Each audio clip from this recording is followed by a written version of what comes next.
வணக்கம். திரையரங்கம். காதலிக்க நேரமில்லை.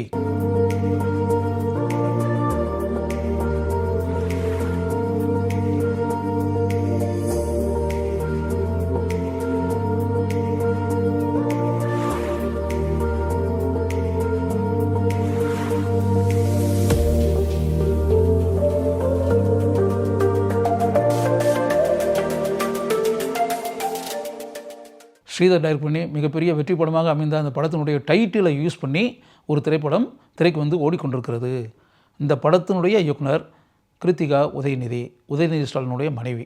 அவங்க இயக்கத்தில் திரைக்கு வந்திருக்கக்கூடிய 3வது திரைப்படம். இதுக்கு முன்னாடி அவங்க டைரக்ட் பண்ண 2 படத்துலையுமே ஒரு மாறுபட்ட கதை கருக்கள் இருந்தன அப்படின்ற அந்த ஒரு விஷயம் இருக்கு இல்லையா, அதை மனசுக்குள்ளே வச்சுக்கிட்டு இந்த படம் நிச்சயமாக இந்த படமும் ஒரு டிஃப்ரெண்ட்டான ஒரு எம்ப்ரியோ படத்தில் கதைக்கு ஒரு இருக்கும் அப்படின்னு மாதிரி நினச்சி தான் இந்த திரைப்படத்தை நான் பார்க்கவே போனேன்.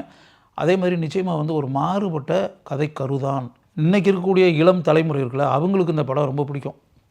காரணம் அவங்களுக்கு ஏற்ற கதை. போன ஜெனரேஷனில் இருக்கக்கூடியவங்க என்ன இப்படியெல்லாம் ஒரு கதை கரு வச்சு படத்தை பண்ண முடியுமா, இப்படியெல்லாம் ஒரு சப்ஜெக்டை வச்சு படத்தை எடுக்க முடியுமா, என்ன இப்படியெல்லாம் ஒரு மேட்ரை போய் அது ஒரு பெண் இயக்குனர் போய் இப்படியெல்லாம் எடுத்திருக்காங்க அப்படின்ற மாதிரி அவங்க வந்து கவலையோடையும் ஆச்சரியத்தோடையும் பார்ப்பாங்க அப்படின்றதான் உண்மை.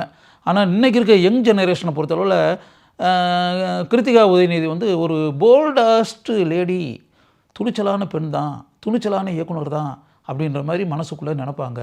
இதில் வந்து படத்தினுடைய கதாநாயகனாக வருபவர் ஜெயம் ரவி அப்படின்னு. இப்போ தான் ஜெயம் ரவின்றத ஒரு பேரை மாற்றிக்கிட்டாரு, ரவி மோகன் அப்படின்னு ஒரு பேரை வச்சுக்கிட்டாரு. ஜெயம் ரவி இனிமேல் இல்லை, ஜெயம் ரவின்ற பேர் இனிமேல் யூஸ் பண்ணாதீங்க. இனிமேல் என் பேரை வந்து ரவி மோகன் சொல்லி யூஸ் பண்ணுங்கள். ரவி மோகன் தான் சொல்லணும், ரவி மோகன் தான் எழுதணுன்ட்டார்.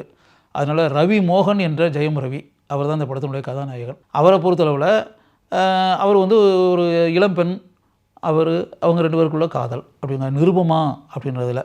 அதில் வந்து ஆக்சுவலாக டிஜே பானு அப்படின்ற ஒரு இளம் நடிகை, அவங்க தான் அந்த நிருபமா கதாபாத்திரத்தில். இவங்க 2 பேரும் அப்படியே காதலிச்சு அப்படி இப்படின்னு வரும்போது இதில் வந்து என்னென்னா, அந்த பொண்ணை பொறுத்தளவில் கல்யாணம் பண்ணிக்கிறணும், குழந்தை பெற்றுக்கிறணும் அப்படின்னு ஆசைப்படக்கூடிய கேரக்டர். ஜெயம் ரவியை பொறுத்தளவில் ரவி மோகன், அவரை பொறுத்தளவில் சித்தார்த் அப்படின்றது அவர் கதாபாத்திரத்தினுடைய பேர். அவர் வந்து என்னென்னா குழந்தை வேண்டாம், திருமணம் செஞ்சுக்கிறது அப்படின்றது ஒரு பக்கம் ஓகே, அதாவது வாழலாம், ஆனால் குழந்தை பெற்றுக்கிறணுமா என்ன அப்படின்ற மாதிரி நினைக்கக்கூடிய அந்த கதாபாத்திரம். இதை தாண்டி ஒரு ஸ்டேஜில் வந்து ஒரு என்கேஜ்மெண்ட், நிச்சயதார்த்தம் அப்படின்றது ஒரு மிகப்பெரிய வசதியான விட்டு பையன் ஜெயம் ரவி. அப்படி வரும்போது நிச்சயதார்த்தம் அப்படின்றத ஃபிக்ஸ் பண்ணிடுறாங்க. நிச்சயதார்த்தம் அன்னைக்கு ஆக்சுவலாக அந்த நிச்சயதார்த்தம் நடக்கட்டும், அதுக்கு பிறகு நம்ம 2 பேரும் கலந்து பேசி எப்படின்றது பார்த்துக்கலாம், முதல்ல ஒரு காரியம் நடக்கட்டும் அப்படின்ற மாதிரி. ஆனால் அந்த நிச்சயதார்த்தம் வந்து எல்லாமே உங்களுடைய எல்லோரையும் வர வச்சு அப்படி இப்படின்ற மாதிரி ஐயா நிச்சயதார்த்தம் நின்றுது, அந்த பொண்ணு வரவே இல்லை. நிச்சயதார்த்தம் அதோட ஸ்டாப்டு. ஸ்ட்ரக்சரல் என்ஜினியர் அந்த தொழிலில் இருக்கிறதோட தான் ரவி மோகன். அவர் ஆக்சுவலாக வேலை நிமித்தமாக, பணி நிமித்தமாக பெங்களூருக்கு வர்றாரு. அந்த பெங்களூருக்கு வந்த இடத்தில் சிறிதும் எதிர்பாராமல் அவர் சந்திக்கக்கூடிய கதாபாத்திரம் தான் நித்யா மேனன் ஆக்ட் பண்ணியிருக்காங்க. ஸ்ரீயா அப்படின்ற ஒரு கதாபாத்திரம். அவங்க கேரக்டர் எப்படின்னா, குழந்தை பிறக்கணும், குழந்தை இருக்கணும், ஆனால் அந்த குழந்தைன்றது ஒரு கணவன் மூலமாக தான் அந்த குழந்தை இருக்கணும் அப்படின்றதுன்னு அவசியம் இல்லை. அவங்க வந்து ஆக்சுவலாக அந்த ஸ்பெர்ம் உயிர் அணுக்கள் பேங்க் வங்கி அப்படின்னு இருக்குல்ல, அதிலிருந்து அப்படியே செயற்கை கருத்தரிப்பு அந்த முறையில் வந்து ஒரு குழந்தைய வந்து தன் வயிற்றில் சுமந்து அப்படின்றது. அதில் வந்து என்னென்னா, அவங்க ஒரு காதலன்றது ஒருத்தர் இருந்தார் அப்படின்னுல, அவர் வந்து பார்த்தா வேற ஒரு பெண் கூட படுக்கை அறையில் இருக்கக்கூடியதை அவங்க பார்த்துருவாங்க. அதனால் அந்த திருமணம் செய்யணும்னு நினச்சா அந்த இளைஞன் கூட வாழக்கூடிய அந்த வாழ்க்கையை வந்து அவங்களுக்கு முற்றுப்புள்ளி விழுந்துடும்.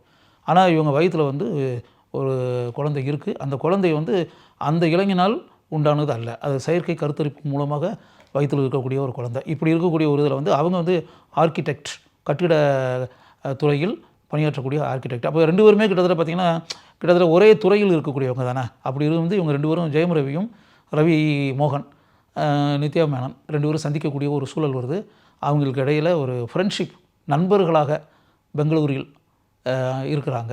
அப்படி இதுக்கு இடையில் என்னென்னா, முதல்ல வராங்க, அவங்களுக்குள்ள ஒரு ஃப்ரெண்ட்ஷிப்பு, நெருக்கமான ஃப்ரெண்ட்ஷிப்பு அப்படி இப்படிலாம் வந்து ஒரு ஸ்டேஜில் வந்து கிட்டத்தட்ட 2 பேரும் அந்த இன்டர்வல் பிளாக்ன்றாங்களே, அந்த இன்டர்வல் பிளாக்கில் வந்து 2 பேரும் அப்படி நெருக்கமாக நெருங்கி அப்படி வந்து அவ்வளோ நெருக்கமாக வந்த பிறகு 2 பேரும் ஒருத்தர் விட்டு ஒருத்தர் பிரிஞ்சு அப்படின்ற மாதிரி ஒரு சூழல் வருது. பிரிஞ்சிருந்தாங்க. பல வருடங்கள் கடந்து ஓடுது.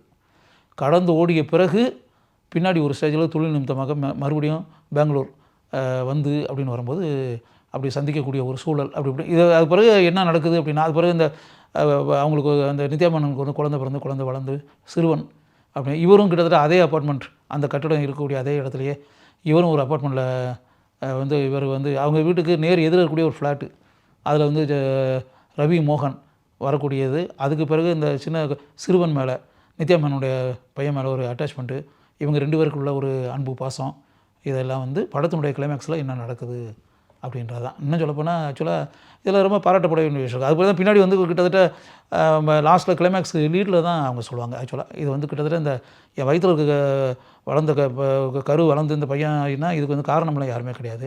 நான் வந்து கல்யாணம்ன்றதே இதுவரை பண்ணலைன்றதான் உண்மை. நான் யாரையுமே கல்யாணம் பண்ணலை. என் எக்ஸு காதலனாக இருந்தவன் வந்து அவன் தப்பு தண்டா பண்ணி இம்மாரலாக நடந்ததுனால அவனை அப்படியே கழட்டி விட்டாச்சு. அது பிறகு எனக்குன்னு சொல்லி திருமண வாழ்க்கைன்றது அப்படி ஒன்றுமே கிடையாது. இது வந்து ஒரு ஸ்பெர்ம் பேங்கில் வந்து இது பண்ணி ஆர்டிஃபிஷியல் இதில் வந்து செயற்கை கருத்தரிப்பு மூலம் வந்தது தான் என்னுடைய மகன் அப்படின்ற மாதிரி அவங்க சொல்லி அப்படின்னு சொல்லிட்டு, அதுக்கு பிறகு இவர் வந்து அப்படியே நான் உங்களை விரும்புகிறேன், லவ் பண்ணுறேன்ற மாதிரி வச்சு அப்படி கிடையாது. லாஸ்ட்டில் கிளைமேக்ஸில் வந்து நம்ம திருமணம் செஞ்சாலும் திருமணம்ன்றது வேண்டாம் அப்படின்ற மாதிரி அப்படியே 2 பேரும் வாழ்க்கையில் இணைஞ்சி அப்படின்ற மாதிரி நல்ல குட் ஃபினிஷிங் கொடுத்துருக்காங்க கரெக்டாக. அப்படி அது என்ன சொல்ல போனால் தொழில் ரீதியாக கூட தனக்கு கிடைச்ச வெற்றியை கூட அவர் வந்து தான் விரும்பக்கூடிய, தான் நேசிக்கக்கூடிய நித்யா மேனனுக்கு வந்து தாரை வார்த்து அப்படின்ற காரியம் செஞ்சு, இதெல்லாம் தெரிஞ்ச பிறகு நித்யா மேனனுக்கு இவர் மேலே பெரிய அளவற்ற மதிப்பு மரியாதையும் ரவி மோகன் கதா மீது உண்டாகும். அதுமாதிரி ஒரு டோட்டலாக வந்து இந்த படத்தை வந்து லவ், சென்டிமெண்ட் ரெண்டையும் கலந்து ஃப்ரெண்ட்ஷிப்பு, லவ், ஃப்ரெண்ட்ஷிப்பு, ப்ரொஃபஷன், தென் சென்டிமெண்ட்ஸ் இதெல்லாம் வச்சு நல்லா பண்ணியிருக்காங்க. ஆக்சுவலாக ரொம்ப கனமான கதைக்கரு, கிட்டத்தட்ட கயிறு மலை நடக்கிற மாதிரியான ஒரு மேட்ரு. அது ஆக்சுவலாக திரைக்கதை வந்து நல்லாவே பண்ணியிருக்காங்க கிருத்திகா. உண்மையாகவே நான் பாராட்டுறேன். படம் முழுக்க வந்து உண்மையாகவே கிருத்திகா வந்து அவங்களுடைய திறமை படம் ஃபுல்லாக இருக்கிற அளவுக்கு காட்சிகளை பெர்ஃபெக்ஷனோடு டைரக்ட் பண்ணியிருக்காங்கன்றதான் உண்மை. சித்தார்த்த கதாபாத்திரத்தில் வந்து ஜெயம் ரவி, ரவி மோகன் அப்படியே மென்மையான, அலட்டிக்கிறாத, கேஷுவலான, இயல்பான நடிப்பு. நித்யா மேனனை தவிர இந்த கதாபாத்திரத்திற்கு வேறு எந்த நடிகையும் இவ்வளோ அருமையாக நடித்திருக்க முடியாது. நித்யா மேனனுடைய தாய் தந்தையாக மனோ, லக்ஷ்மி ராமகிருஷ்ணன் 2 பேரும் நடிச்சிருக்காங்க. 2 பேரும் மிக அருமையாக நடித்திருக்கிறார்கள். மிக இயல்பாக அந்த கதாபாத்திரத்திற்கு அவர்கள் இருவரும் பொருந்தி இருக்கிறார்கள். அதுபோல் ரவி மோகனுடைய நண்பராக யோகி பாபு வர்றாரு. யோகி பாபு வரக்கூடிய காட்சிகளில் எந்த அளவிற்கு ஒரு கலகலப்பு அப்படின்றது இல்லையா, அந்த கலகலப்பை தன்னுடைய நடிப்பின் மூலம் யோகி பாபு அளித்திருக்கிறார். இந்த படத்திற்கு பெரிய ப்ளஸ் பாயிண்ட் இந்த படத்தினுடைய இசையமைப்பாளர் ஏஆர் ரஹ்மான். ஏஆர் ரஹ்மான் வந்து பாடல் காட்சிகளில் வந்து ஏஆர் ரஹ்மானுடைய அந்த ஆழமான டேலண்ட் அப்படின்றது இல்லையா, பிகினிங்லேருந்து கிளைமேக்ஸ் வரை ஆக்சுவலாக அந்த பாடல்கள் அனைத்து பாடல்களையும் சிறப்பாக இருக்கக்கூடிய அளவிற்கு ஏஆர் ரஹ்மான் அமைத்திருக்கிறார் அப்படின்றது ஒன்று. அது பிறகு பின்னணி இசையில் வந்து இந்த கவித்துவத்தன்மை இருக்கக்கூடிய இந்த திரைப்படத்திற்கு எந்த அளவிற்கு தன்னுடைய கான்ட்ரிபியூஷன் இருக்க வேண்டுமோ அதை செவ்வனே செய்திருக்கிறார் ஏஆர் ரஹ்மான். கௌமிக் யூ ஆரி அவர் தான் ஒளிப்பதிவாளர். ஒரு பொயட்டிக் சினிமாட்டோகிராஃபி அனைத்து காட்சிகளிலும் இருக்கிறது அப்படின்றதா உண்மை. லாரன்ஸ் கிஷோர் அவர் தான் இந்த படத்தினுடைய படத்தொகுப்பாளர். இதை மாதிரி வந்து ஒரு கனமான கதைக்கரு இருக்கக்கூடிய ஒரு திரைப்படத்தில் படத்தொகுப்பாளருடைய பங்கு எந்த அளவிற்கு சிறப்பாக இருக்க வேண்டும் அப்படின்றது இல்லையா, அதை உணர்ந்து இந்த படத்தினுடைய படத்தொகுப்பை அவர் அருமையாக செய்திருக்கிறார். நித்யா மேனனுடைய மகனாக வரக்கூடிய ரோஹன் சிங் அப்படின்ற அந்த சிறுவன் இருக்கான்ல, அந்த சிறுவன் வந்து எக்ஸ்ட்ரானரியாக பண்ணியிருக்கான். இன்னும் சொல்லப்போனால் படம் பார்க்குற ஆடியன்ஸ் ஃபுல்லாகவே அந்த சிறுவன் வரக்கூடிய காட்சிகள் இருக்குல்ல, அதை ரொம்ப அருமையாக ரசித்து பார்த்தார்கள் அப்படின்றது தான். ஜெயம் ரவி அந்த சிறுவன் சம்மந்தப்பட்ட காட்சிகள் வந்து படத்திற்கு பெரிய ப்ளஸ் பாயிண்ட் அப்படின்னே சொல்லலாம். கிட்டத்தட்ட நம்ம படம் ஃபுல்லாகவே பார்க்கும்போது அந்த கதாபாத்திரங்களோடு நாம் பயணிக்கக்கூடிய அளவிற்கு அருமையாக காட்சிகள் அமைக்கப்பட்டிருக்கின்றன. மொத்தத்தில் வந்து காதலிக்க நேரமில்லை அப்படின்ற ஒரு திரைப்படம் இருக்கு இல்லையா, இந்த திரைப்படத்தை பார்க்கும்போது ஒரு குட் அட்டம்ப்ட் அப்படின்னு ஒன்று, மாறுபட்ட கதைக்கரு அப்படின்றது ஒன்று, துணிச்சலான முயற்சி அப்படின்றது ஒன்று, அருமையான இயக்கம் அப்படின்றது ஒன்று. அதனால் வந்து கிருத்திகா உதயநிதி இந்த திரைப்படத்தை தன்னுடைய திறமையை வெளிப்படுத்தி மிகவும் சிறப்பாக அருமையாக இயக்கி இருக்கிறார் அப்படின்றது தான் உண்மை.